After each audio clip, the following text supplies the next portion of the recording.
Tonight, when you find yourself alone in a quiet room, you will probably reach for your phone. You will scroll, you will tap, you will fill the empty air with noise. But the real reason you are terrified of silence has nothing to do with boredom. It has everything to do with what happens when you finally stop running. For most of human history, silence was not an option. It was a signal. It meant the wind had died down because a predator had arrived. It meant the birds had stopped singing because something huge was moving through the trees. Your ancestors did not have the luxury of zoning out. They had to listen.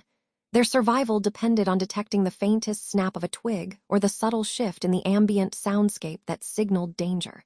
Silence was never peaceful. Silence was dangerous. It was the moment before the kill. You might think this is a minor detail of evolution, a quirk of your brain that you can simply ignore by putting on some music. But it is not a quirk. It is a fundamental wiring error that your modern world has exploited. You live in a world designed to keep you busy because a busy mind is a compliant mind.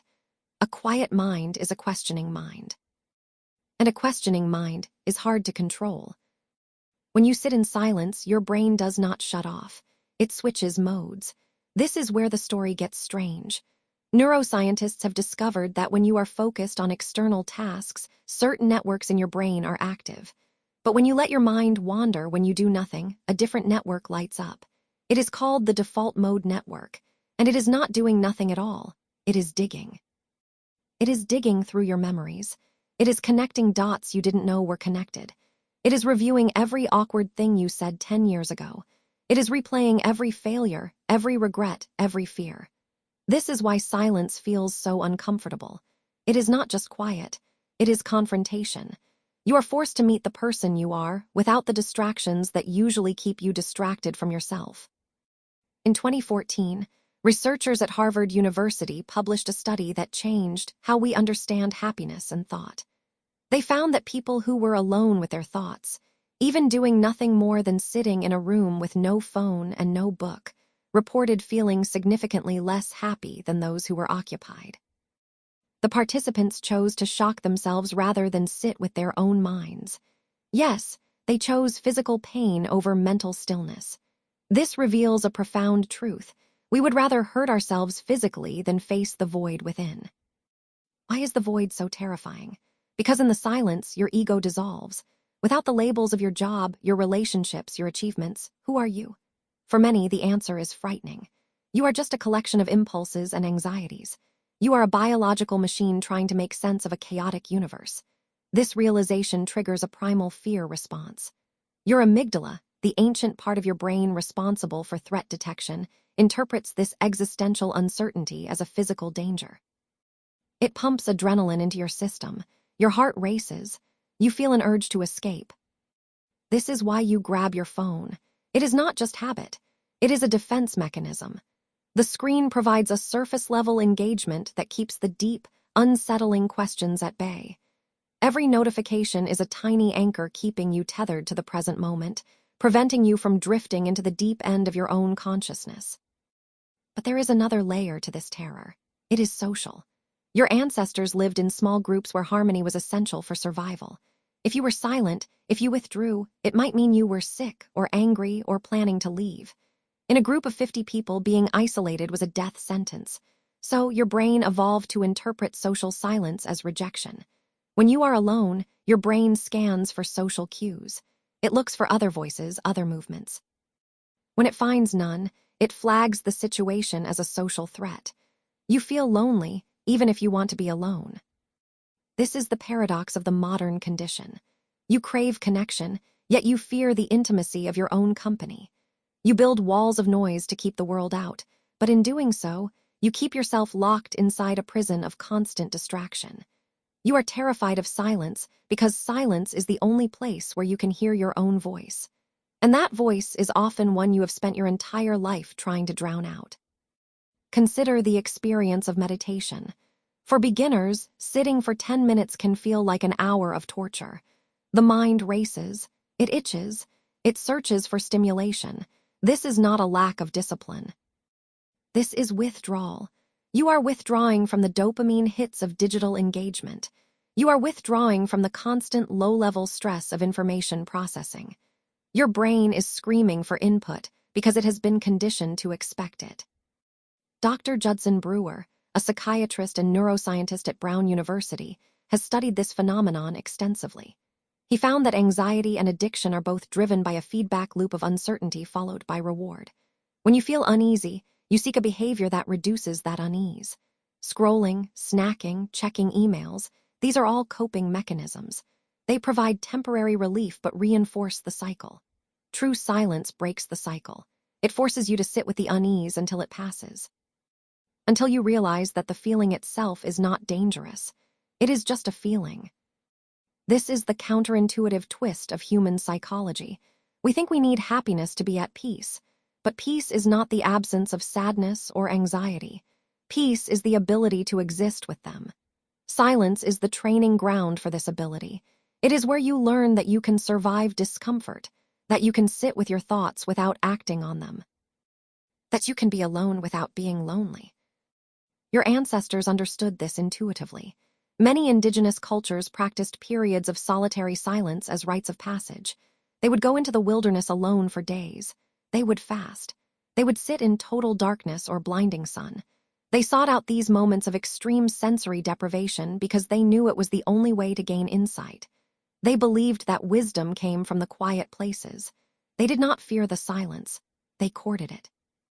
They understood that in the silence, the boundaries between self and world dissolved, and they could see reality more clearly. We have lost this understanding. We view silence as a problem to be solved, a gap in the schedule, an inconvenience. We fill every car ride with podcasts. We play music while we cook. We talk over our friends instead of listening. We have forgotten how to be. We have only learned how to do. But here is the good news. Your brain is plastic. It can rewire itself.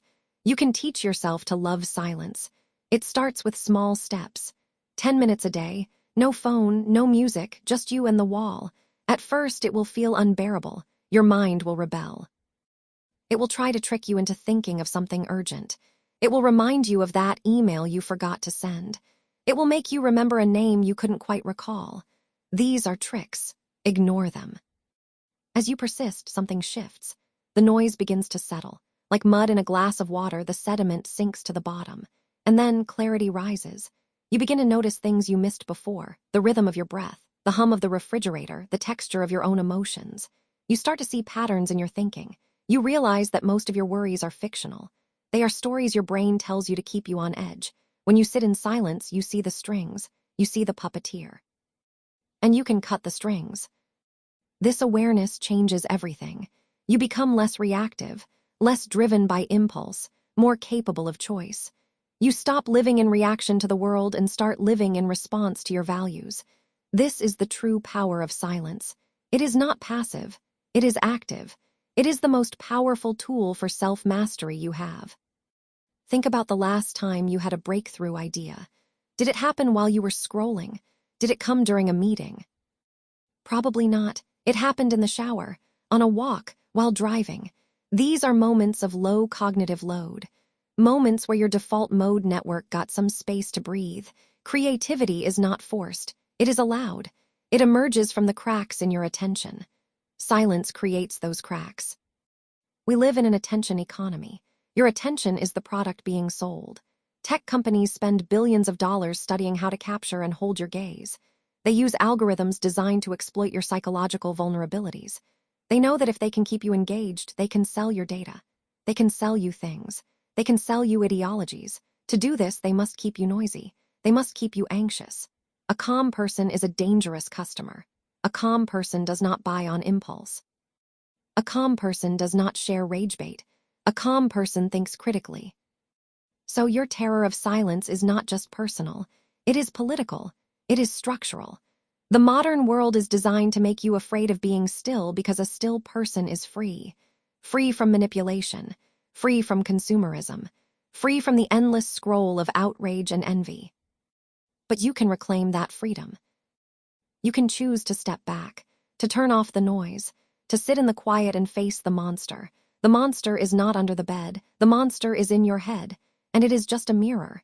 It reflects your fears, your hopes, your dreams. When you look into it, you do not have to like what you see, but you must acknowledge it. You must accept it. This acceptance is the beginning of true self-love. It is not about positivity. It is about honesty. Silence strips away the veneer of social performance. It leaves you naked, metaphorically speaking. You cannot hide behind a witty comment or a clever meme. You are just you, and you are enough. Not because of what you achieve, but because of what you are. A conscious observer in a vast, mysterious universe. Your ancestors survived because they were sharp. They were alert. They were present. You have that same potential, but your environment has changed. The predators are gone. The threats are abstract. Stressors are invisible. So you need new tools to stay sharp. You need stillness to recalibrate your senses. You need silence to reconnect with your intuition. Intuition is the slow, quiet voice of your past experiences. It is the sum total of everything you have learned, felt, and seen. But it speaks softly. If you are constantly shouting over it with external noise, you will miss its guidance. You will make decisions based on fleeting trends rather than deep wisdom. You will chase what is popular instead of what is true. When you practice silence, you tune the radio. You clear the static. And suddenly, the signal comes through clear. You know what to do. You know who to trust. You know how to live. This is not magic. It is biology. It is the result of giving your brain the downtime it needs to integrate information and generate insights. The next time you feel the urge to fill the silence, pause, breathe, ask yourself why you are afraid. Is it really the quiet that scares you? Or is it what you might hear? Maybe you will hear grief. Maybe you will hear anger. Maybe you will hear loneliness. Let it come. Do not run. Stay with it. Watch it rise and fall like a wave. You are the ocean. The emotions are just the water. Over time, you will find that silence becomes your sanctuary, your refuge, your home. You will crave it. You will protect it. You will realize that it is the only thing that is truly yours. No one else can take it. No algorithm can steal it. No trend can change it. It is the core of your being, the unchanging witness behind all the changing thoughts. This is the secret that your ancestors kept. They knew that the divine was in the quiet. They knew that truth was in the stillness. They did not need apps to remind them of this. They lived it. Now it is your turn to remember. So tonight, when the sun goes down and the world quiets around you, do not rush to fill the void. Sit in it. Listen to it. Let it speak to you. You might be surprised by what you hear. You might be surprised by who you are. You are not your thoughts. You are not your fears. You are not your past. You are the silence that holds them all. And that silence is infinite. It is eternal. It is you. So go ahead, turn off the screen. Close your eyes, breathe. Welcome home.